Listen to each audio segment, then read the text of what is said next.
Welcome to Moments with Marianne.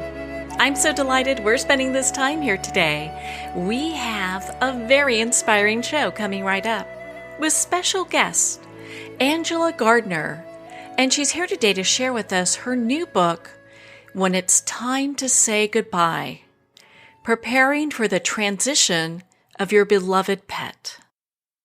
Angela, an animal bereavement specialist and former nurse, founded a national support service in the UK to help people through the grieving process, and she has developed a wide range of pet bereavement support resources. Angela lives in the UK and was awarded a fellowship by the Society of Bereavement Practitioners for her work. So let's welcome to the show, Angela Garner. Hello, Marianne, and thank you for inviting me onto your show to talk about my new book. I know it's a challenging topic, but it's an important one because saying goodbye to a beloved pet is the hardest part of caring for them. Yeah, I couldn't agree with you more. In fact, when my dog was transitioning, I had wished there was a book like this, because it really does. It's just such a great book. It's got so much good information. Why did you decide now was the time to write this book? Over the last 20 years or so, I've supported many people through their individual pet loss grief. And subsequently, I've written a lot of literature about the subject, but then I wanted to create a book which would cover as many issues as possible, including the ones which don't get spoken about much, like having a pet put to sleep because of behavior problems. And I wanted to reach out to people to offer somewhere they can go to find the guidance and support they need all in one place, so they can turn to it when they need it. Well, how empowering is that? It's interesting because when we look at losing a pet, a lot of us don't even know how to prepare for that. That's right. And the preparation, when it's possible, because it isn't always possible, tragic things happen. A pet can die in an accident and a sudden illness. But when we can prepare, if they are sadly terminally ill or becoming very elderly, then we can actually get things in place in ourselves and to support the animal as it's coming towards the end of its life, so that their welfare is the best all the way through. And that's vitally important, because we need to be able to look back afterwards and think, right, well, at least I did everything I could. Yeah. See, there's no regrets there. Exactly. Yes. So when we start to prepare, what are some things that we should have in mind? I would say to actually begin to have some very open and honest conversations with the vet, because they are the person who can actually guide us through this difficult time. Also, the vet nurses are brilliant as well, in my experience, because there's many issues that we are unsure about. It's like how to assess the quality of life ongoingly, what to look out for. Because when it starts, you see changes in your pet, like one day they don't want to eat very much, and normally they guzzling, everything in sight, then it's worrying. You start wondering what's going on, and are they coming towards the end? And you need to understand what's happening, basically. So the veterinary profession are there to help us, but I think we need to sometimes ask very openly and honestly, about the issue, and will my pet be coming to the end of his or her life very soon, and what can I do to keep them comfortable? So it's a very uncertain time for the guardian, and I use the word guardian rather than owner in the book because I think it is more appropriate way of looking at our pets rather than we own them. Yeah, it ends up that they own us anyway, right? Yeah, they do so often. Yeah, that's a role reversal right there. That's Well, right. well, and and so pets, I mean, I agree with you because we are their caretakers, become part of our family. And so having these discussions, I think, can be really difficult for some people. If a dog is coming to a part, when he or she's reaching old age, is that the time when we should start having that conversation, or just as any problem arises, like when's a good time? Well, if it's an elderly pet, then it's really important, I found out, not to assume that things that you see them suffering, like is just old age. Because yes, it probably is old age, but it's old age causing medical changes.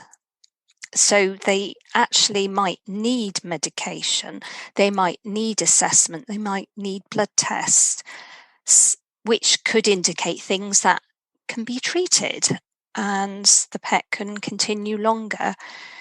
But I think also for our own peace of mind, we have to start preparing ourselves, our head and our heart, that they are coming towards the end of their life.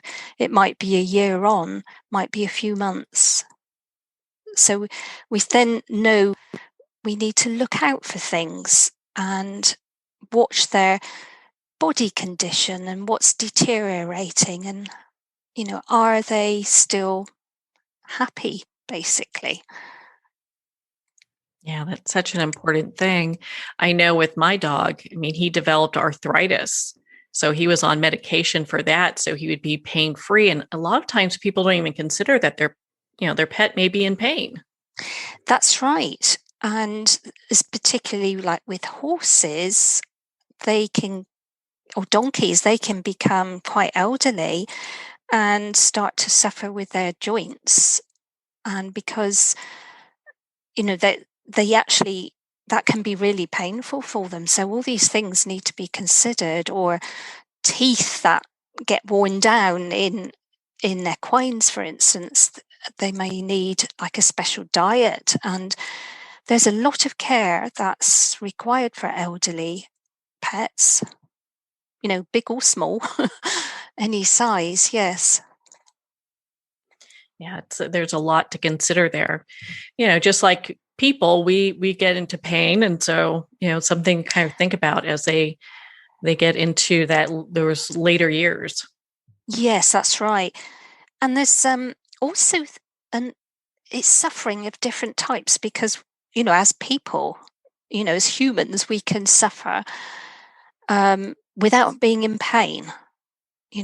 We could feel sort of like really nauseous, or as we were saying just now, joint stiffness, immobility, all these factors need to be considered and cared for so that the animal can actually carry on with good quality of life for the time that they have left. So, what are some of the deciding factors that we should take into consideration when we should have these discussions with our vet if our pet is needing to transition? I mean, we all want for our pets that they die in their sleep when it's their time. Unfortunately, apparently that is rather rare. Although I was talking to somebody yesterday who said that many of his cats have died in their sleep and died naturally at home peacefully. But mostly, I think the vets would agree with me that intervention's needed and we need to release them before. And there are indications that the vets can give us to tell us when the time is coming closer. And at that time, what we can do is like hold the space for them and try and keep on top of what's happening, try and keep so we can still think about things, because once the emotions get in, well, we know what that's like. It's very difficult to think. And the grief starts before we actually lose the pet, of course, because we know it's coming. So we need to try and keep ourselves together. And in the book, I've got various guidances of what we can ask the vet. You know, what will tell me that my dog or my cat or budgie, whatever, is coming towards the end? What will indicate that? How will I know? And people often say, you'll know when it's time to say goodbye.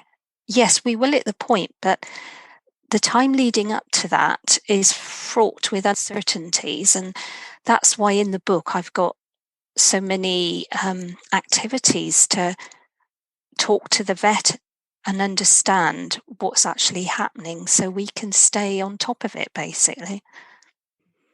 Yeah, I was real impressed that your book had, it's talking about plans for pets' end of life. And I thought, gosh, how important is that? Because it's a discussion a lot of us don't have. And if you have a large dog and it can't walk, all of a sudden, you're having these discussions. That's right. And that's something to, there's the practical aspects as well, especially as you were saying, like with a large dog. And, I remember in the past supporting someone who had a large dog who was very, very unwell. And she ended up sleeping downstairs to be by the back door, so because the dog could no longer get up the stairs and needed help to go into the garden to go to the loo. So it's like she'd been sleeping on the floor next to her dog in the kitchen, excuse me, for some time. And it was stressful for her and very wearing. And I think it had become stressful for the dog as well, struggling very much so. And sometimes we need somebody to sort of recognize and say, do you think this is enough? Do you think it's time? And it's very hard. It's very hard. We lost our dog in August last year. He was 13 and a half years old. And so I've been through it myself and in the past, of course, many times. And it's a tough journey. It's one of the hardest things we have to do sometimes. Yeah, there's no easy path with that. With if it's a dog, if it's a cat, if it's a horse, if it's a goldfish. I mean, there's no easy path there. That's right. And if we can look back and think, obviously we'll feel devastated after losing a beloved companion animal. But if we can look back and think, right, I did everything I could. And there might be, one or two worries, but, should I have done that or done that sooner? But it's like we can work through those things. But if we've done the best we can for the pet, then when they have passed on, it's time to focus on our own grief and ourselves and coming through it, which is also covered in the book, how to work through the grief. Well, and you talk about something I was kind of surprised about. I mean, you always hear about pets having separation anxiety, But then you talk about in this book, you talk about how coping from loss is and other types of separation. And a lot of times people don't think about that. We get so used to having our little buddies with us. Oh, yes, yes. That's the grief can be overwhelming. There's no doubt about that. When we've actually, finally said goodbye, and it is difficult. If you've taken your pet to the vets and you come home without your pet, and then there's everything at home that is still there that was all about them, the bowls on the floor and that kind of thing. And this is when, people need support, they need understanding, they need to be able to talk to somebody sometimes, to talk to somebody else about it so that they don't feel alone. Because it can be a very lonely time for people, particularly if that pet was their sole companion or the central part of their life. Yeah, I can understand that. You're so attached to your pet and it's there, with you all the time, especially during the pandemic. I mean, our little buddies are like with us. Well, yes, that's right. Yes, absolutely. So, Yeah. and then all of a sudden we're in a place where, maybe they've gone to a point where it's the best decision is to go ahead and put them down. Then it's like, okay, so how do we deal with that grief? And I know some people actually feel guilty for putting their pets down. Yes. Now, that aspect you've brought up there is a really important one, guilt, because that arises a lot in people. And that's why I've been trying to help people to work through, where possible beforehand, to do everything that's best for their beloved pet, so that afterwards there isn't so much suffering for them through guilt. Because when it is the right time and you make that decision and you can feel it inside you, there is nothing to feel guilty about. It's a very honourable thing to do, to actually let them go when they need to go. But of course, there will be the grief that comes with any loss, significant loss that we feel. And that's, what we have to work through, and give ourselves the time and space to do that. And the time and space to express what we feel, not to try and squash it all down inside and pretend everything's all right, because, might worry other people, think, well, it was only your cat. That's not for anyone else to judge. It's like what we feel is what we feel. And if we loved them, we will feel grief. And that's where friends and family can be such a great help. And the pet bereavement support services that are there for people. There is much more available nowadays than there was years ago, I have to say, for which I'm very grateful. Yes, what a great thing to have pet bereavement services available to people because, gosh, so many people, they probably don't even know that it exists. Yes, that's right. Well, certainly in the UK, there's been pet bereavement support for many, many years. I myself did set up and run within a small charity, a preparing for pet loss service, and then would support people before and after the pet loss. And it is much more recognised nowadays, the effects of it and the effects on children as well. There's studies done on pet bereavement in children. So it's really good that this area is being people are much more aware of it than before, so we can talk about it more easily. Yeah, they're really exploring what's going on there. One of the things I like about your book too, you have activities, and one of them, we were talking about coping with guilt. It talks about making a circle on a paper and then looking at all the happy, things that you made their life happy about. And I love that because a lot of times people get stuck in, maybe some of the not so happy parts. That's right. And that was a way of showing people how you don't want to dismiss like the many years of what you've done for a pet to make them happy, well, and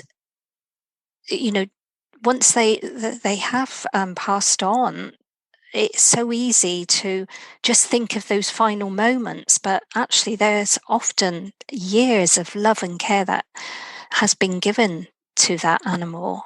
So it's creating that balance, and it's like creating a new screensaver, so that you default to that rather than keep going back to, oh, I let them down and all this sort of thing. Uh, yeah.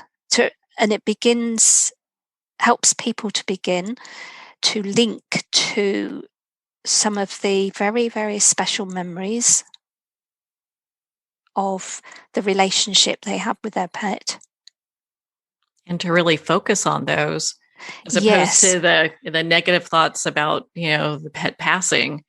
And I think that's so powerful. Mm. We do need to give time for the raw grief, the tears, the anguish. But when we can, the moments where we can lift ourselves up again, and it might just be a few moments to start with in the day, and not to think we've got to keep feeling sad, because some people feel guilty because they start smiling again uh, after losing their pet. They feel they must stay grieving, but that is not the case. And I've often said to people, well, do you think they would have wanted you to stay unhappy like this? Of course they wouldn't. And so it is actually trying to work through things, lift ourselves up when we can, and then be prepared for little setbacks, because even when you feel right, I'm moving forward, it can be something very small, like a sound or a smell, something on the telly, or something, a piece of music even, that reminds us and takes us back into the grief, and we can think, oh no, I'm back here again, I'm never going to get over this. It's not the case. That's having a setback, and it's so often 3 steps forward, 2 steps back, 3 steps forward, 1 step back, until eventually we're stepping forward, stepping forward. And I think one of the loveliest things about doing pet bereavement support work is when somebody sends me a photo. They've decided to get a new cat or dog or hamster, and you see a new relationship starting to flourish. Oh, I And just love that. yeah, that's the upside. Get that upside. Well, and I know there's so much that we need to do for our self-care, and you have a whole chapter just kind of dedicated to that. What are some tips that our listeners can use for their self-care after losing a pet? Right. It's time after losing the pet, it is time to focus on your own well-being. And grief is very exhausting, and it can have an effect physically. And, if we have some physical or mental health conditions, the grief can upset those for a while. So that's something to be aware of. And, medication might need to be changed initially, because the emotions can, like if somebody's got, say, asthma, for instance, The emotions can cause the asthma to be worsen just for a little while. So it's those kind of very down to earth things to think about. People don't always feel like eating, and it's important to try and have something nutritious to eat each day. And something I do emphasize in the book is about staying hydrated, because when we cry a lot, we're losing a lot of fluid, of course, and we need to actually boost the immune system by drinking plenty throughout the day as well. And okay, people might want to sort of have alcohol, which is okay, but if it's too much, that in itself is dehydrating. So it's actually looking at some pretty basic things to start with, but also thinking about situations you're going into while you still feel so vulnerable from the grief. For instance, if you're working, and I know it's a bit different, very different at the moment with lockdowns in different places and a lot of people working from home. But in an environment when you're going into work with other people, your colleagues, and you're still feeling the grief of the pet loss, it's like deciding what you want to say, because not everyone understands what you're going through. So it's thinking about these things rather than just going into them and trying to work out how you will integrate back into life while you're still feeling so vulnerable and possibly feeling low as well from the grief. Well, it's so good that you have that in this book, because a lot of times people just don't even think about their level of grief that they're experiencing after their pet leaves. And then, also that they may need to turn to professional help, which is 100% okay. Yes, absolutely. And that is, yes, that is in the book about getting professional help, because people can wonder in themselves or worry whether they can actually carry on without their pet. And any thoughts like that are like alert systems saying you need to talk to somebody, get some help. And there are indications in the book where to go. So it's really encouraging people to reach out and get the support they need, and know that it's okay to grieve. It's okay to feel what they feel. It's valid and it's respected. So, not to feel awkward about it. Yeah, I believe I've heard a saying, something along the lines as you grieve as much as you loved. And when we love our pets, the grieving part's going to really hurt too. Yes, I often find myself saying that grief is the other side of caring, and we grieve because we do care. They go hand in hand, don't they? They really do. And I know in your book you cover, and our listeners definitely want to pick up a copy of your book, but you cover, children that grieve and other animals that grieve as well. And a lot of times people don't really consider, if you have a couple dogs or a couple horses, when they lose their friend, it's really tough for them. That's right. And in certain species, like I know for donkeys, because they can be really bonded, and if they lose their bonded companion, because are usually kept in pairs, at least, or more, or herd, and they can actually become seriously ill, to do with some physiological process in the body. And other animals, I've certainly seen grief in other animals and birds. And yes, sometimes, you need to actually think, oh, I'll take them to the vet to get them checked. occasionally they can become ill through something else at the same time, and it can easily be put down to, oh, they're grieving for, their companion. So it works both ways, actually. So it's always best to get things checked out. Well, that's just so important. Angela, I thought your book was such an amazing book, and it's the book I wish I had when my dog was ready to pass. I highly suggest it for our listeners. Where can our listeners connect with you and be part of your community and learn more about your work? Right. Well, my website has all the information all about the books and what I'm up to. And that's petlosspress.com. So that's the best way to connect with me. There is an email address on there as well. And yes, I will put any events and things that are coming up on there. So we can stay in touch with you there. Well, Angela, thank you so much for taking the time to be on a show with us here today.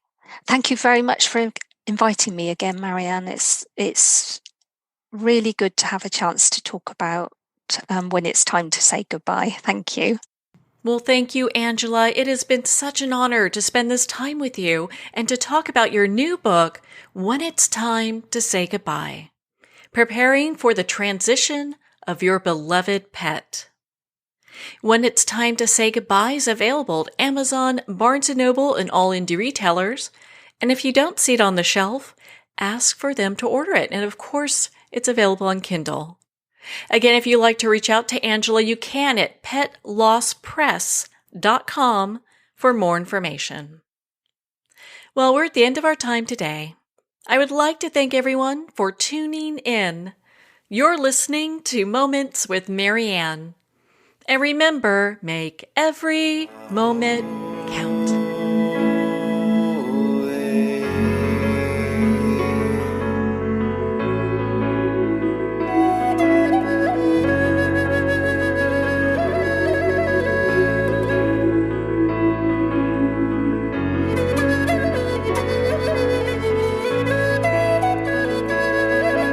In a single moment, your life can change. Moments with Marianne is a transformative hour that covers an endless array of topics with the best of the best. Her guests are leaders in their fields, ranging from inspirational authors, top industry leaders, and business and spiritual entrepreneurs. Each guest is gifted and a true visionary, a recognized leader in her own work, and while teaching others to develop, refocus, and grow, Marianne will bring the best guest and sometimes a special surprise. Don't miss this. You never know just which moment will change your life forever. Moments with Marianne airs every Sunday, Monday, Thursday, and Friday at 8 p.m. Eastern and 5 p.m. Pacific Time. Make sure to tune in and visit momentswithmarianne.com for more information.